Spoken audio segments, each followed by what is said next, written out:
Olá, boa noite. Vocês estão aí? Quem está me ouvindo?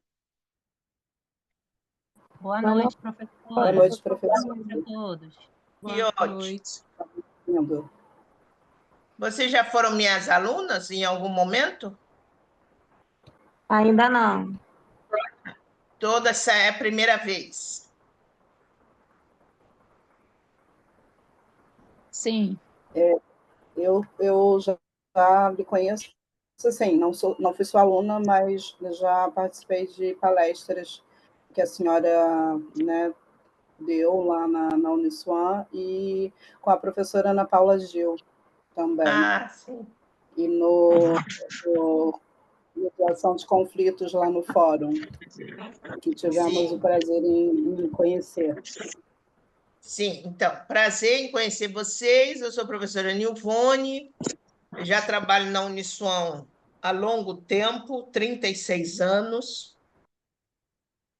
A minha área de experiência é sistema prisional, por onde eu me dediquei na minha prática profissional por 32 anos, que eu fiquei no sistema prisional trabalhando e me aposentei por lá.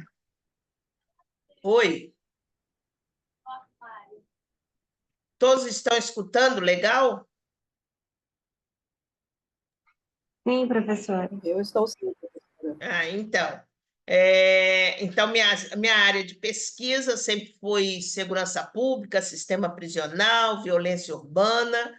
Essa é a minha área de pesquisa, que eu pesquiso há muitos anos, essa temática. E na SUAN, eu sempre fui professora do Serviço Social Reconceituado. Comecei a dar aula nessa disciplina e ali permaneci e estou até hoje dando a mesma disciplina. Criei duas outras disciplinas, que foi Serviço Social e o Sistema Sócio-Jurídico e Criminologia Psicossocial. A criminologia psicossocial era uma eletiva do curso de psicologia, que hoje eu não sei nem se existe, porque me tiraram da disciplina, e o sócio jurídico há 2 semestres que não me dão essa disciplina e me dão assistência. É muito engraçado eu falar isso, porque eu nunca trabalhei com assistência, né? O que eu sei de assistência é da minha prática no dia a dia, né? Mas eu nunca fui assistente social da assistência, né? Mas conversei com coordenadores e não foi feito nada em relação a isso, então a gente adequa a disciplina comigo.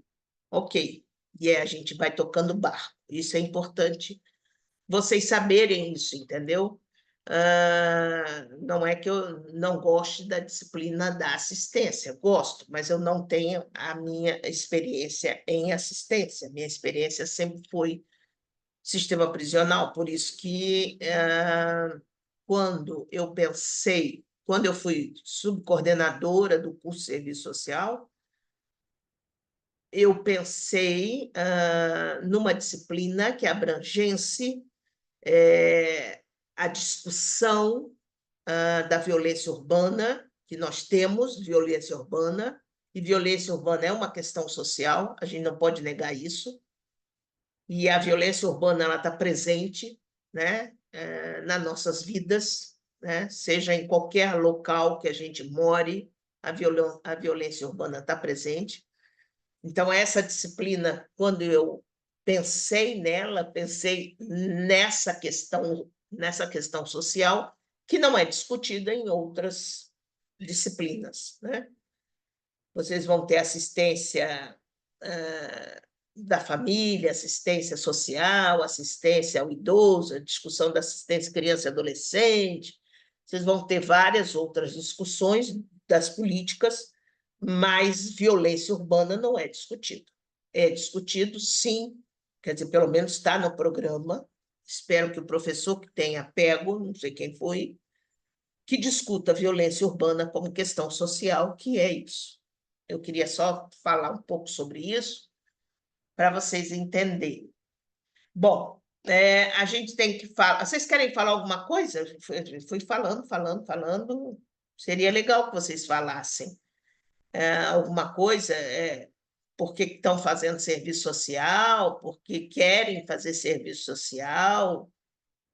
Alguém quer falar alguma coisa?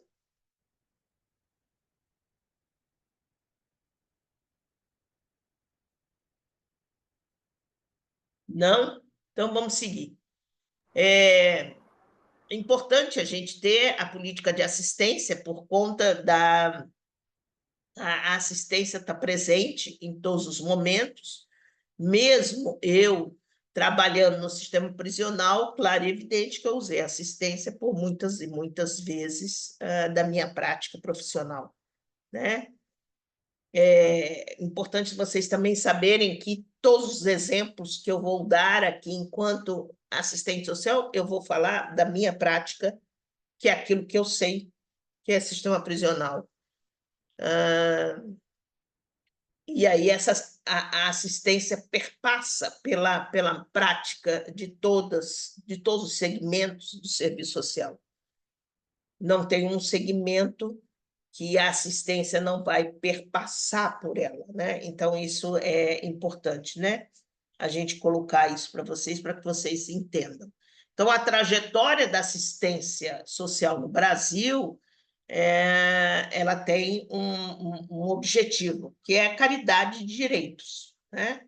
Essa caridade tem que pertencer ao Estado e o direito tem que pertencer ao Estado.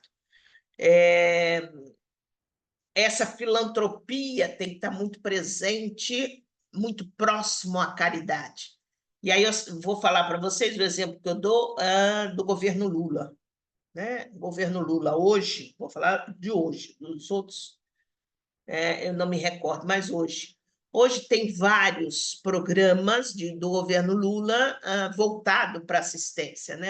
Ele está fazendo uma propaganda maciça na televisão de um programa de governo, né? Que programa de governo vira uma política, que como é que é? Eu não sei o nome, se alguém souber, eu vou explicar, mas é porque eu não estou me recordando no nome. Que é dar uma bolsa de R$ 200 para adolescente que estão fazendo o ensino médio, se eu não me engano, é isso. Pé de meia, professora, desculpa te cortar. Pé de meia. Pé de meia é o nome do programa Pé de do meia, governo isso mesmo. O nome é bastante original, Pé de Meia. Pé de meia. Não é isso? Ele dá uma bolsa de R$ 200 o valor para de aqueles... R$ 200. Hã? R$ 200, isso mesmo, o valor. Isso, um valor de R$ 200 para aquele adolescente que esteja lá cursando lá o ensino médio.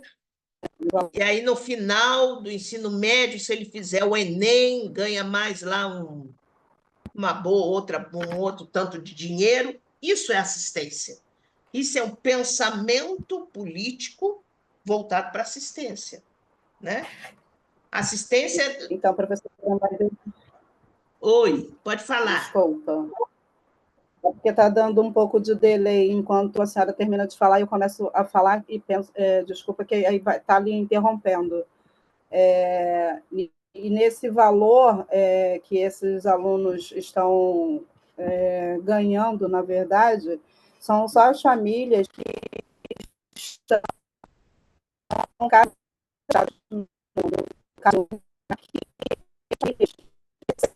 Está picotando o seu áudio. Porque quem não está recebendo... Então, está me ouvindo melhor agora? Agora sim. Então, essas famílias, desses alunos que estão recebendo esse valor de R$ 200, só recebem esses alunos que as famílias estão cadastradas no CAD único e que recebem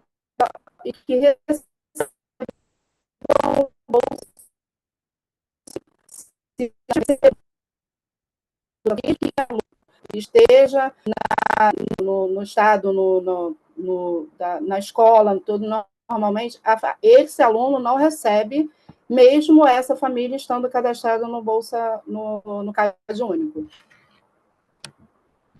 Mas não recebe, eu não entendi essa parte.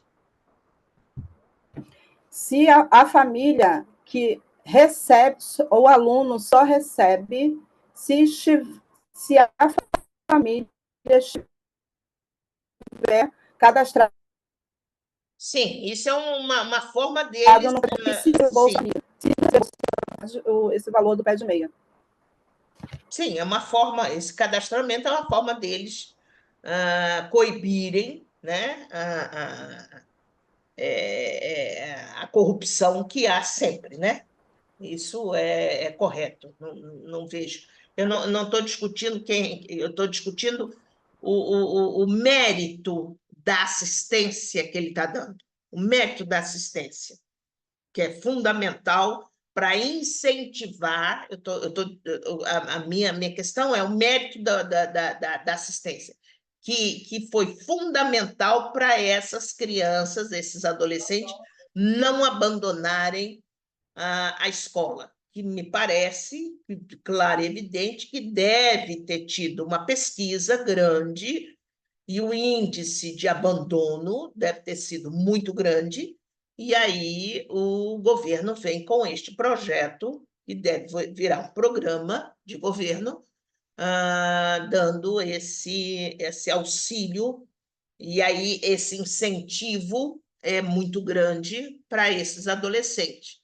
R$ 200 pode ser pouco para algumas pessoas, mas para muita família é muito dinheiro e que resolve lá o problema dele ir e vir, lá o estudo, ou logo que seja, que ele faça com os R$ 200 dele. Mas a minha discussão é sobre o mérito, quer dizer, então, essa filantropia, essa caridade, eu quero que vocês entendam isso, essa filantropia, essa caridade, essas ações filantrópicas, isto é mérito do governo Lula. O governo Lula sempre fez esse tipo de questão. E aí, sem discutir, eu não estou discutindo politicamente, política partidária, eu não estou discutindo política partidária, e sim o mérito do programa, que eu acho bastante interessante, para que não haja evasão escolar, que eu acredito que está batendo. Então, isso é de suma importância que haja em governos, tanto a nível municipal, tanto a nível estadual, tanto a nível federal. Isso é de suma importância que haja isso. O que eu não, e aí eu dou outro exemplo, o que eu não estou vendo, muito, e aí eu falo da assistência mesmo no governo municipal daqui do Rio de Janeiro. Aí a gente volta aqui para o governo municipal do Rio de Janeiro, que a gente está muito próximo a ele, que a gente enxerga ele, o quanto cresceu de população de rua de uns anos para cá, o quanto cresceu de população de rua, não só de adulto, mas de criança também, de adolescente também. O crescimento está enorme. O crescimento de usuários de entorpecente, de drogas, está enorme, e eu não estou vendo, eu não vejo uma política, um programa, um projeto mais eficaz em relação a isso, né? Eu vejo muito o aqui e agora, né? O fazer do aqui e agora, e não um programa mais efetivo. Então, se me perguntarem, eu vejo falhas no processo da assistência no município do Rio de Janeiro. Não sei os outros municípios, mas no município do Rio de Janeiro eu vejo falha nisso. Vejo, né, que é um complicador, é muito, muito difícil, eu acho que é muito difícil, mas eu volto a repetir. Qual é o nosso objeto, nosso objetivo do serviço social? Nosso objetivo do serviço social é garantir o direito do usuário. Esse é o nosso objetivo. seja qual for o usuário. Seja qual for o usuário, seja ele morador de rua, seja ele criminoso que esteja no presídio, seja o idoso, seja a população, a criança e adolescente, seja qual for o nosso usuário. Nosso objetivo, quem quer ser assistente social, tem que ter isso em mente, garantir o direito daquele usuário. Então, você tem, dentro dessa garantia, dentro da trajetória, você tem a LOAS, não é isso? A Lei Orgânica da Assistência. E aí, falando da Lei Orgânica da Assistência, eu quero saber qual é o município que as colegas, as assistentes sociais, conseguem garantir o direito que está escrito na LOAS.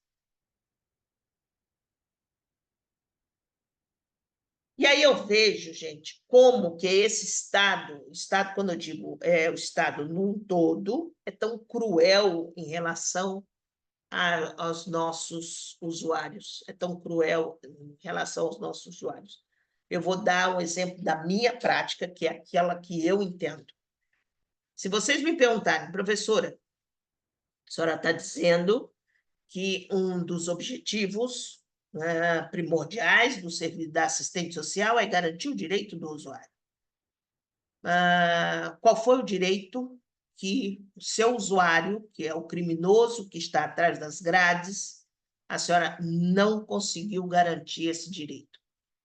E aí eu falo para vocês, não fui eu que fiz a lei, não foi uma assistente social que fez a lei, não foi o grupo de assistentes sociais, não foi o Conselho Federal. Existe a Lei de Execução Penal. Lei de Execução Penal essa, que é igualzinha a LOAS, igualzinha a LOAS, né?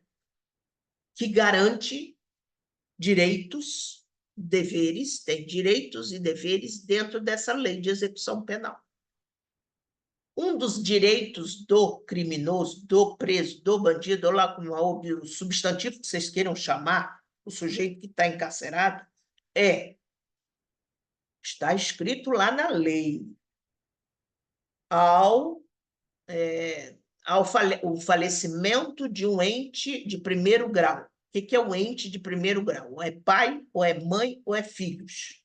Deste preso, ele tem o direito de ir ao enterro. Está lá escrito, não foi eu que inventei. Então, se você me perguntar qual foi a frustração que você teve, esse. 32 anos de trabalho dentro do sistema prisional. Nunca eu consegui que um preso fosse ao enterro do seu pai, da sua mãe ou dos seus filhos. Nunca. Aí você vai assim, mas está lá escrito na lei. Se está escrito na lei, a gente tem que fazer cumprir. Aí, por que não conseguiu? Não foi por conta do serviço social. Não, que eu lutei muito. Aí você tem a justificativa. Não podemos levar o preso ao enterro porque não tem carro, não tem viatura. Não podemos levar o preso ao enterro porque não tem escolta. Não podemos levar o preso ao enterro porque não tem gasolina. Até isso eu já escutei uma vez. Não tem gasolina.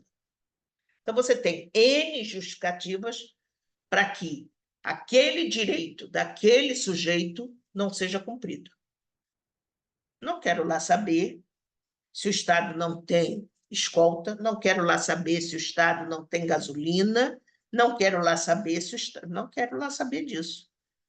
E eu falava assim, eu estou fazendo cumprir o que está na Lei de Execução Penal. E é assim a assistência. A LOAS é linda, linda. Linda. Lei Orgânica da Assistência é linda.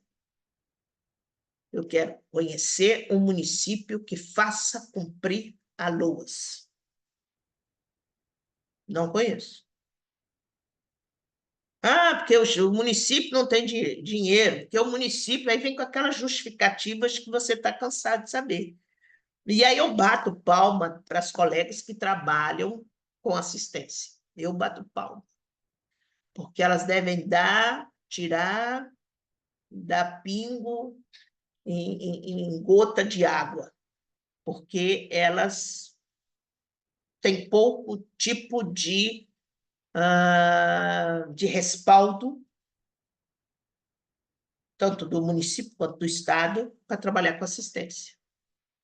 Que é muito fácil chegar perto da assistente social e falar assim, olha, ali tem um monte de moradores de rua, eu preciso que você tire eles dali, daquele espaço, que está, por exemplo, está enfeiando a praia de Copacabana. Sim, ela vai colocar aqueles moradores aonde? Uma vez eu escutei isso dentro do Souza Aguiar. E aí, voltando para a saúde, só para vocês terem uma ideia como é que a assistência perpassa por todas as práticas. Dentro do Souza Aguiar, eu estava com meu filho na emergência, porque ele tinha quebrado a perna, eu estava na emergência, sentado junto com ele para ser atendido, e aí entrou uma criança que deveria ser o quê? Uns 14, 15 anos, emergência do Souza Aguiar, também bato palmas para as colegas que trabalham na emergência 24 horas de um pronto-socorro. É uma loucura aqui, é uma loucura, uma loucura. Souza Aguiar, Miguel Couto, aquele lá do Meia, todas as emergências, deve ser uma loucura a colega que trabalha, as assistentes sociais que trabalham nisso. Porque o médico não quer lá saber o que vai fazer. E aí eu estava sentada, esperando, entrou uma criança, um morador, uma criança que era moradora de rua, devia ter seus 14, 15, por aí, um adolescente, pré-adolescente, que o médico, ao constatar lá que ele tinha fraturado a perna, acho que ele foi atropelado, nesse sentido, ao constatar que ele tinha fraturado a perna, mandou o gesseiro lá engessar, radiografou, eu estou lá vendo isso. Radiografou, engessou, e o menino está meio caidinho. Claro, ele devia estar morrendo de fome, era magérrimo. E aí ele gritou, fulana, era enfermeira, fulana, chama a assistente social para tirar o de menor daqui, porque aqui ele não vai ficar.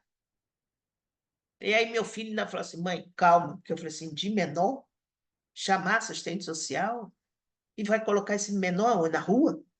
E aí meu filho ainda falou, mãe, calma que a senhora não tem nada a ver com isso aqui. Eu falei, mas o que ela vai fazer com esse menor que está aqui, gente, com essa criança que está aqui? E aí fiquei eu pensando, coitada, a assistente social chegou, isso era 2 horas da manhã, gente, eu estou falando 2 horas da manhã. Chegou a assistente social, ele falou, tira daqui, já está entrando outro paciente, tira daqui da emergência, não sei o que você vai fazer com ele, mas o menor não pode ficar aqui, o de menor, eles falavam o de menor não pode ficar aqui, leva. Eu fico perguntando, ela levou para onde? 2 horas da manhã, para a sala dela? Botou ele deitado aonde? Que sala de serviço social não tem maca, não tem cama. O que ela fez com aquele de menor? Botou na rua? Tenho certeza que não. E aí, ponto de interrogação: cadê a política de assistência? Tem alguém de plantão em algum CRAS, CRECES, 2 horas da manhã? Conselho tutelar está de plantão? 2 horas da manhã? Ela tem autoridade, o serviço social tem autoridade para fazer internação sem ser o médico? Se o médico falou não é de internação, tira o de menor e tira ele da emergência. Se fosse de internação, o médico daria internação para esse menor? Existe dentro dos hospitais internação social para que ela possa colocar esse menor, esse menino, num leito? Então, você vai ver que um probleminha que poderia ser muito pequeno se torna um problemão enorme, que isso cai no colo de quem? Da assistente social. cai no colo da assistente social. É direito dele, enquanto cidadão, e dever do Estado, ter todo o trâmite da assistência com esse... É direito dele. Ele é um cidadão, mesmo sendo criança, adolescente, mas ele é um cidadão. Ele nasceu no Brasil, ele é um cidadão. Você veja que a assistência perpassa por tudo, e aí a gente se pergunta de que forma que a gente sai dessa engrenagem que é a falta da assistência mesmo, do cumprimento da legislação que é necessário. Eu tenho certeza, se fosse cumprida a LOAS direitinho, da forma que ela é escrita, do ECA, do Estatuto da Criança e Adolescente, da forma que ele é escrito, da forma que ele foi feito, tenho certeza absoluta que esse DI menor, como a médico se referiu a ele, não iria ficar jogado. Não sei o que a colega fez. Espero que ela tenha, sei lá, puxado da cartola alguma coisa para fazer com aquela criança. Eu não sei, eu realmente não sei. Eu não sei como é que é a rede dela de madrugada. Fazer rede durante o dia, mole, é fácil. Você precisa fazer sua rede. Rede é fácil fazer durante o dia. Você tem que pensar à noite. Porque ela é assistente social de plantão 24 horas. De um hospital que é alta rotatividade de entrada de baleado, de faqueado, de tudo. Entra tudo naquela emergência. E ela está na emergência. Então, assim, é um complicador. Tem uma pessoa aqui falando aqui no chat, não sei o que é, não, mas eu vou ler aqui. O que é? Pede meia, a desqualificação da profissional que está no exercício da sua função e a falta de responsabilidade com o cidadão e seus direitos como usuário. Eu não sei se é a desqualificação da profissional, não. Eu coloco que é a desqualificação do governo, não da profissional. Que cair no colo dela alguns problemas que ela sozinha não resolve é uma questão que vocês precisam pensar. O serviço social sozinho não resolve nada, absolutamente nada. É isso que eu estou colocando quando eu dei o meu exemplo de a frustração que eu tive de nunca ter conseguido que um preso fosse no enterro ou da mãe, ou do pai, ou dos filhos. Não depende só de mim. Dependia, sim, do juiz da vara de execuções penais, dependia do secretário de administração penitenciária, dependia do sujeito que toma conta das viaturas, dependia do diretor da unidade prisional, dependia, no mínimo, de 4 pessoas. E não fique pensando que eu não lutei para isso. Lutei muito. Então, não depende só da assistente social. Então, assim, falar que é desqualificação da profissional, não entendo dessa forma. Eu acho que muitas das nossas práticas e muitos dos nossos afazeres profissionais depende, não, é sempre proposto ou vai depender ou vai ter que ter aquiescência ou direito de outra pessoa. E aí, isso para mim é um complicador. Está claro isso, gente? Tem alguma dúvida até aí? Não? Posso seguir? Bom,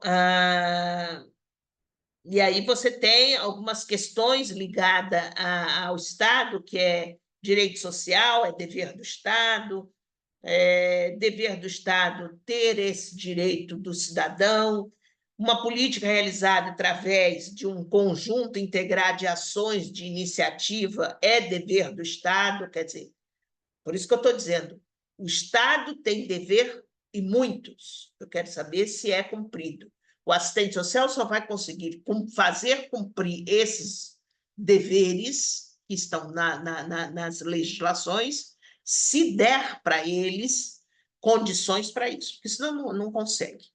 Mas é importante a gente perceber de que forma a gente vai ter estratégias, de que forma a gente vai pensar em método de atendimento para integrar essa família, esse sujeito, a um coletivo maior para ir reivindicar e ter seus direitos. Está claro isso, gente?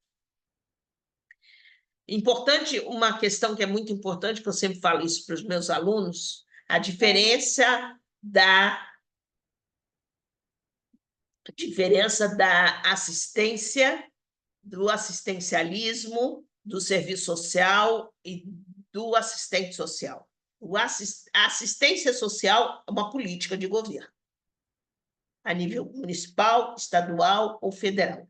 É uma política de governo. O assistencialismo são ações dessa política. O serviço social é o nome da profissão. O assistente social é a pessoa que se forma em serviço social. Então, é importante que a gente saiba a diferença dessas 4 termos, até para tirar algumas dúvidas de algumas pessoas que chamam a gente de assistência social. Já ouvi várias vezes que nós somos assistência social. Eu falo na assistência, eu não sou, não. Eu sou assistente, não assistência. Então, isso é importante. Então, importante a gente também trabalhar todas as vezes, também falo isso muito para os meus alunos e as palestras que eu dou, que existe, quando você escolhe a profissão de serviço social, eu acho ela linda, é uma profissão linda, porém, a gente não fica rico com ela não, viu, gente? Fica pensando que vai ter muito dinheiro, que vai ficar milionária, nada disso. Mas também posso garantir para você que quem segue a profissão de serviço social direitinho, que trabalha tudo certinho, dá para comprar um carro e um apartamento. Isso eu garanto para vocês. Uma casa e um carro dá para comprar. Agora, rico a gente não vai ficar nunca, porque a gente trabalha com uma população mais empobrecida. Eu não conheço nenhum assistente social que trabalhe com rico. Se alguém conhecer, será legal, mas eu não conheço nenhuma. A gente sempre trabalha com população empobrecida e que necessita da nossa atuação. Então, assim, e aí eu sempre falo isso para os meus alunos, que a assistente social, seja ela de penitenciária, como fui eu, seja que trabalhe com criança e adolescente, seja da assistência, seja da criança e adolescente, seja em qualquer área, idoso, saúde, você necessita de 2 livros para colocar na sua mesa de trabalho. 2 livros. Não, 2 não, 3 livros que você precisa ter dentro da sua pasta de trabalho, da sua mesa, aonde você for, você trabalhar com eles. Primeiro é a Constituição. Se o meu objetivo maior é garantir o direito daquele usuário, então eu tenho que ter a Constituição clara. É evidente que eu não vou decorar, mas ao meu lado eu tenho que ter a Constituição. Porque o serviço social trabalha com argumentos, com a fala. Você precisa argumentar com a sua chefia, porque você sempre vai ter um chefe, uma pessoa acima de você, argumentar com a sua chefia os direitos que aquele usuário tem. Então, primeira coisa é a Constituição. Tudo que está na Constituição, todos os usuários têm direito, todos os cidadãos brasileiros têm direito. Porque a Constituição é a lei magna de um país. Então, a Constituição, o Código de Ética Profissional. E por que eu digo o Código de Ética Profissional? Porque vai ter algumas questões que vocês vão fazer, seja na assistência, seja em qualquer área que vocês estiverem atendendo, que vocês não podem fazer, que vocês não podem exercer. E aí o Código de Ética é é interessante vocês terem ao lado de vocês para provar que vocês não podem cumprir aquilo. As assistentes sociais que trabalham dentro de hospitais, elas têm uma questão, que é uma questão, gente, da década de 80. 80 não, 90. 80 não, foi 90. Uma questão da década de 90. Estou em 2024. E até hoje elas precisam mostrar o código de ética, precisam discutir isso com a chefia. Chefia, quando eu digo um diretor de hospital, um administrador de hospital, que não conhece a nossa profissão, que é dar aos familiares duas questões. É dar aos familiares o diagnóstico do paciente e fazer enterro. Não se pode fazer isso. Não somos nós que fazemos enterro e nem damos diagnóstico. Quem dá diagnóstico é médico. Quem dá diagnóstico, se vocês forem fazer estágio em hospital, se vocês forem trabalhar em hospital, quem dá diagnóstico é médico, não somos nós. E quem faz enterro é a funerária, não somos nós. Nós fazemos, sim, apoio à família. Isso é uma outra questão. Não enterro. Não preparar o defunto. Não ver caixão. Isso, não fazemos esse tipo de coisa. Agora, tem hospitais que quer que a assistente social faça isso. E aí eu vou dar para vocês exemplos sobre isso. Eu era professora de estágio, lá na SUAM mesmo, né? Eu sempre trabalhei só na SUAM.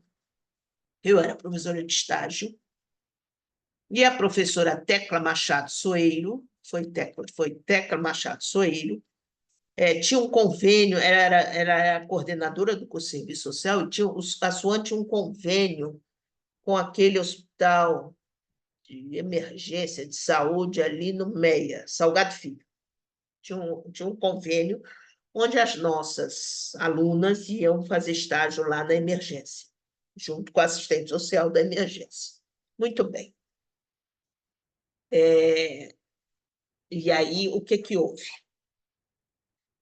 Essa estagiária nossa, na emergência, escutou de uma enfermeira dizendo que um paciente estava quase falecendo, mas ela não escutou o nome do sujeito.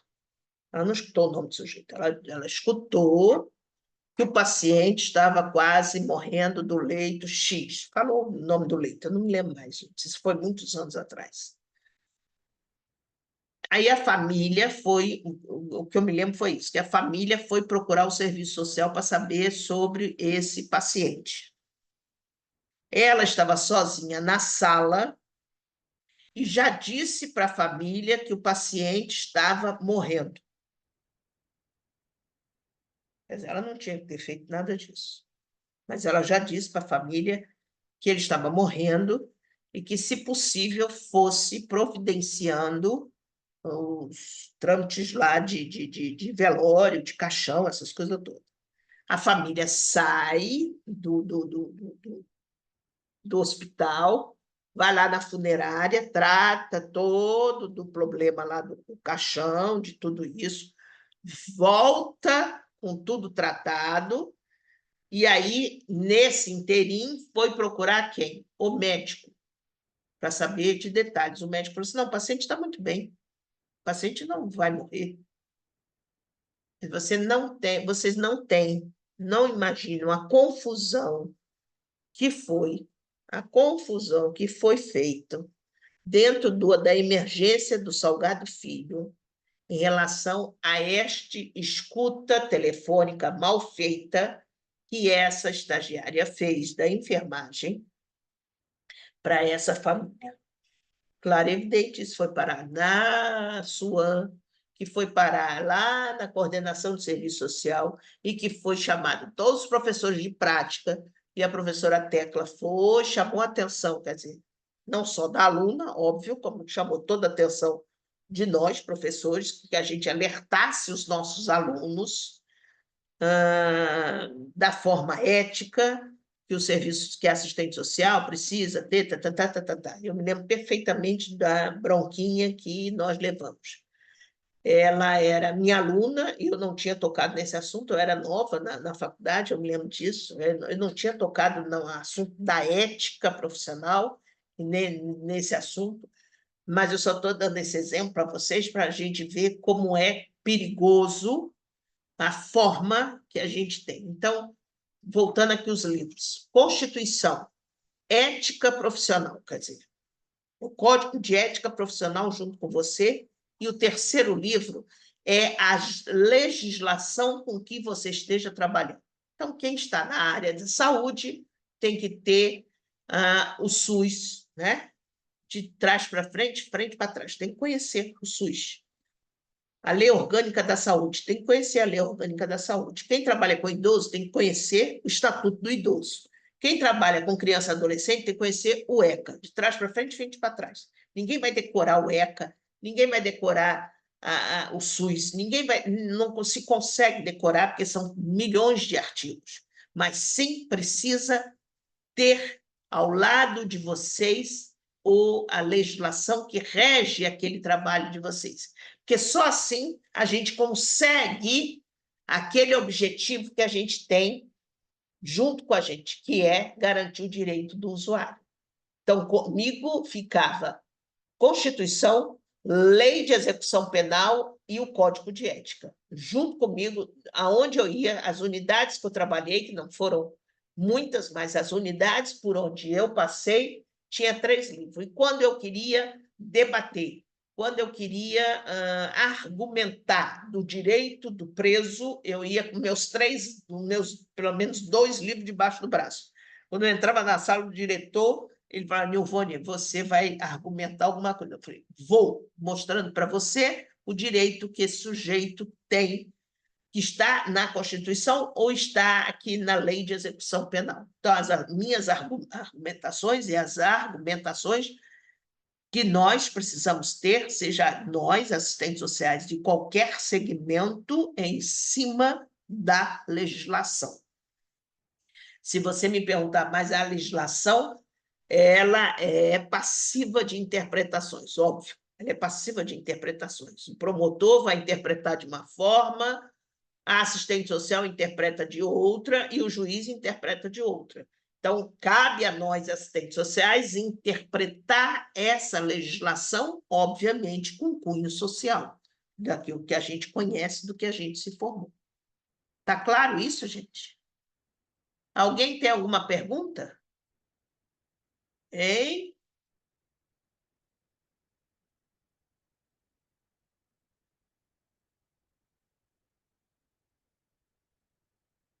Alguém tem alguma pergunta, gente?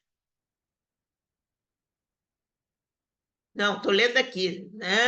Luciano, está claro? Professor, está claro? Ótima aula. Mas vocês não falam nada, não mostram a cara de vocês. Eu acho graça de vocês ficarem tudo escondidinho, tudo atrás das câmeras. Mas é assim mesmo. Tirem foto, gente. Vou tirar a foto. Tirar a foto. Isso é importante, a gente tirar a foto. Tem bastante aluno. Nem sei quantos alunos. Agora nós temos 24. Tirar a foto aqui. Espera aí.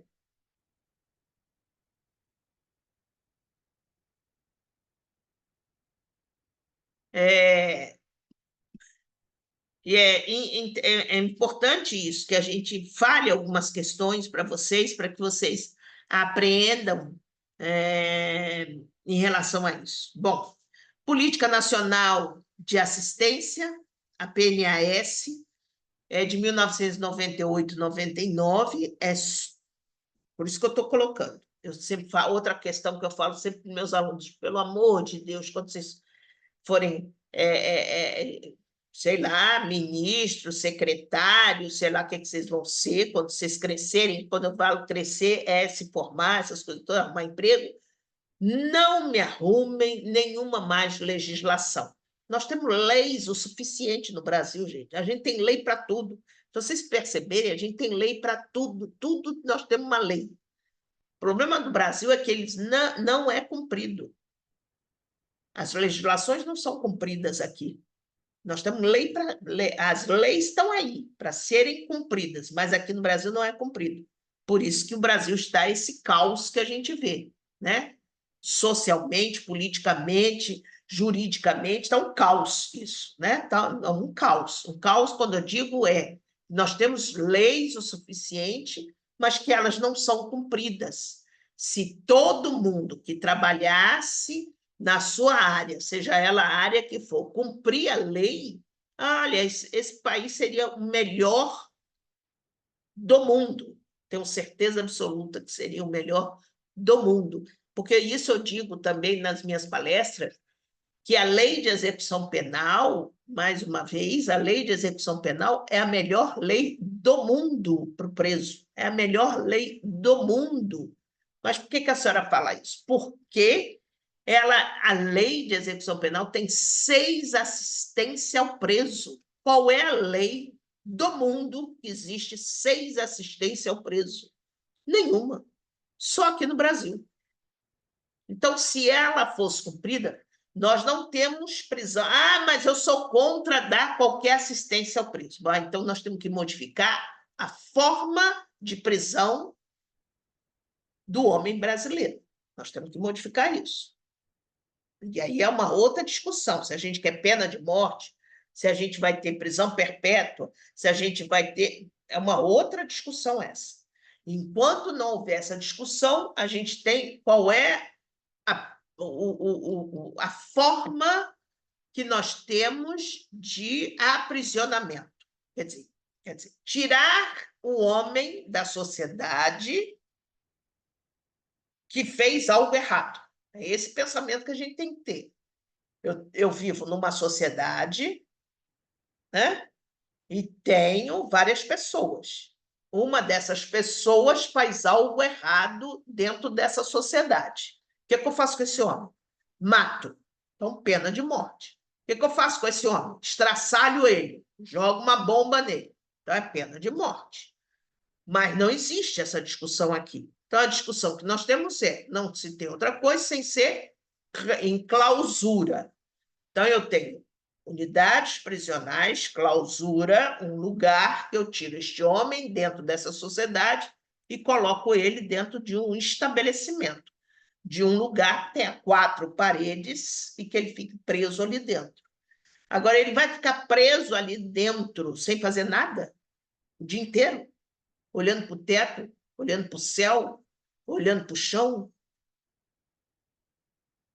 Não, por que não dá um trabalho para esse homem? Não sei o que ele vai fazer. Pedrinhas de calçada. Cortar pedrinhas de calçada, aquelas pedrinhas portuguesas. É um trabalho. Qualquer tipo de trabalho. Esse homem não podia ficar 10 anos, 15 anos sem fazer nada olhando para o teto. Ele tinha que fazer alguma coisa. Ah, ele entrou analfabeto, vai estudar. Põe uma escola lá dentro do presídio, bota ele para estudar 12 horas, bota ele para ler 12 horas. Ah, ele não sabe ler, então alfabetiza ele. Por que a gente pensa nisso? Por que eu penso dessa forma? Porque esse homem vai voltar à sociedade, não vai? Se eu não tenho pena de morte, se eu não tenho prisão perpétua, esse homem volta para a sociedade. Para o convívio de quem? Nosso aqui, nosso. Convívio nosso.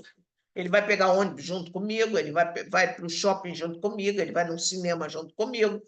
Do nosso convívio, esse homem volta para cá. Se ele volta para cá, eu quero que ele volte melhor do que ele entrou. Ele entrou péssimo. Ele entrou matando, estuprando, assassinando, sei lá. Ele tem que voltar melhor. O que eu vou fazer aqui com ele? Isso depende de quem? Das legislações. Isso depende de quem? Dos profissionais que estão ali dentro. É dessa forma que eu penso a prisão. Senão, a gente tem que pensar de uma outra questão o Estado inteiro. Não queremos mais enclausurar esse homem. Então, vamos pensar o quê? Matar. Né? E vai fazer o quê? Sumir com ele? Não. Então, pena de morte, como tem em alguns estados dos Estados Unidos, que mata o sujeito lá, que cometeu lá o delito. Uma outra questão. E aí tem umas outras questões de discussão de direitos humanos. Então, enquanto não houver essas discussões, eu preciso que esse lugar, que se chama prisão, seja humanamente que esse homem receba todos os seus direitos. Todos os seus direitos. Fui eu que inventei os direitos? Não. Os direitos dele estão escritos na Lei de Execução Penal. São 6 assistências, era essa a minha discussão, sempre com todos os diretores, com o juiz. 6 assistências que está lá escrito. Assistência social. Presente, sou eu. Está lá o que eu tenho que fazer, está lá escrito na lei. A assistência à saúde, que tem o direito a ter um médico e enfermeiro dentro do presídio, todos os presídios do Brasil inteiro. A assistência jurídica, ele tem o direito a ter a assistência jurídica, um defensor público ou não sei como é que vai ser chamado, um advogado do Estado. A assistência material, ele tem o direito a ter material de higiene, um colchonete, um cobertor, uma roupa de cama, chinelo, roupa para se vestir, assistência materiais, de higiene, materiais de convívio lá dentro. A assistência psicológica, tem o direito a ter uma psicóloga. Quer dizer, não fui eu que inventei, está lá escrito na Lei de Execução Penal. As minhas discussões sempre foi em relação a isso. Se está escrito na Lei de Execução Penal, por que não é cumprido? Então, volto a repetir, a Política Nacional de Assistência Social, PNAS, é linda, linda. Agora, vamos fazer cumprir essa PNAS. Porque ela expressa a materialidade de todo o conteúdo da assistência social que este povo necessita, que esta população necessita.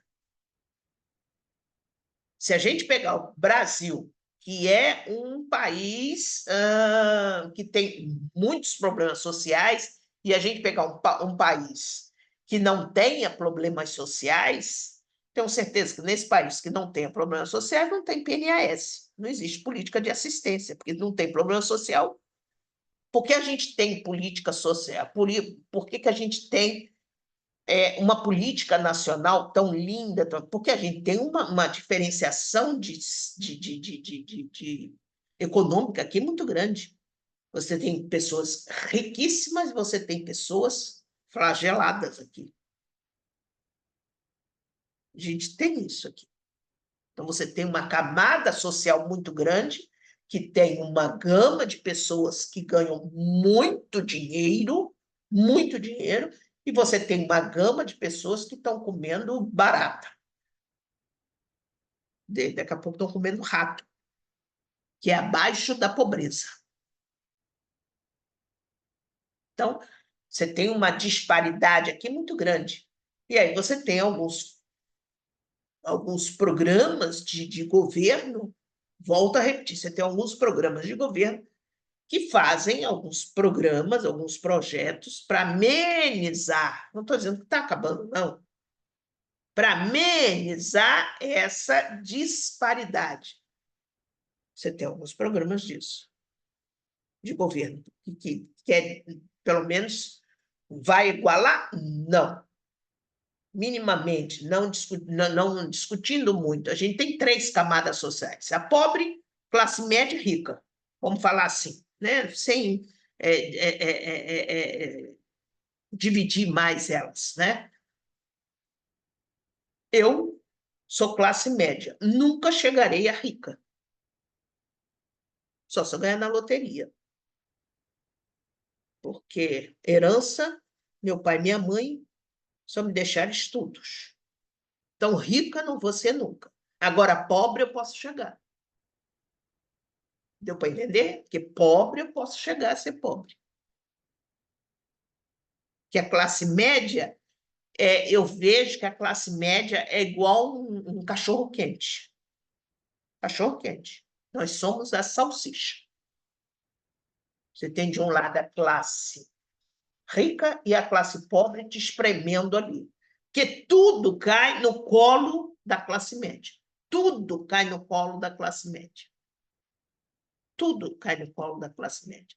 Então, para a gente pular para uma classe mais baixa que a nossa, mais empobrecida, isso é um pulinho assim, ó. Uma graminha assim, você desce. Agora, subir, difícil. Difícil. Difícil. Então, a política nacional de assistência é excelente se ela fosse efetivada, se ela fosse cumprida, se desse proteção social ao povo brasileiro. Seria excelente. Ok, gente? Não sei se é isso que vocês queriam, eu acho que eu passei o recado, expliquei bem o que era a Política Nacional de Assistência, a assistência mesmo, o nosso papel enquanto assistente social nesse país, o nosso papel de quanto é importante a nossa profissão, né? Eu que já posso afirmar para vocês que eu já viajei muito, né? Graças a Deus, por isso que eu digo para vocês, a minha profissão, garanto para vocês, eu tive dois empregos, um emprego no Estado, como assistente social do sistema prisional, e o outro emprego foi na SUAM. Eu estou há 36 anos, trabalhei lá, entrei lá com 30 anos, eu estou com 66. Então, 36 anos eu dou aula na SUAM. Isso me fez ter meu carrinho, ter meu apartamento e poder agora usufruir, porque eu já estou aposentada, continuo dando aula, mas estou aposentada, usufruir das minhas viagens, que eu gosto de viajar. Eu estou em todas as redes sociais, Facebook, Instagram, onde vocês, todas as redes sociais eu tenho, é só vocês me acessarem, eu vou colocar vocês como minhas amigas, meus amigos, que eu acho que é muito importante, porque eu sempre estou colocando coisas,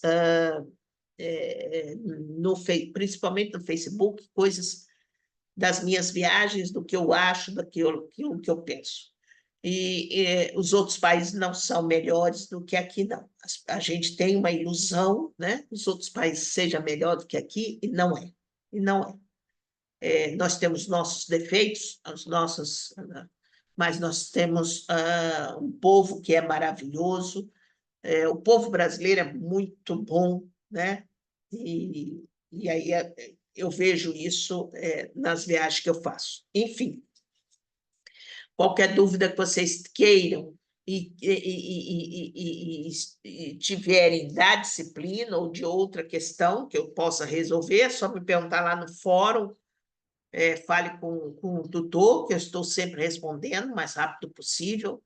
Não esqueçam de avaliar a aula, porque isso é orientação que a gente tem, temos que fazer uma avaliação, não é isso? Lá no Encontro Coruja. A aula passa para os amigos, para os colegas, que a aula vai estar disponível a partir de amanhã já, lá o que eu gravei, né? Que a gente está gravando, e é porque eu não posso, gente, mas lá nas minhas redes sociais eu posso dar meu telefone, meu e-mail, só se vocês quiserem falar comigo pessoalmente ou através de rede, a gente se fala. Tá bom assim? Beijos e até a próxima aula que a gente tem, o próximo encontro, que eu acho que é em outubro, se eu não me engano. Tá bom?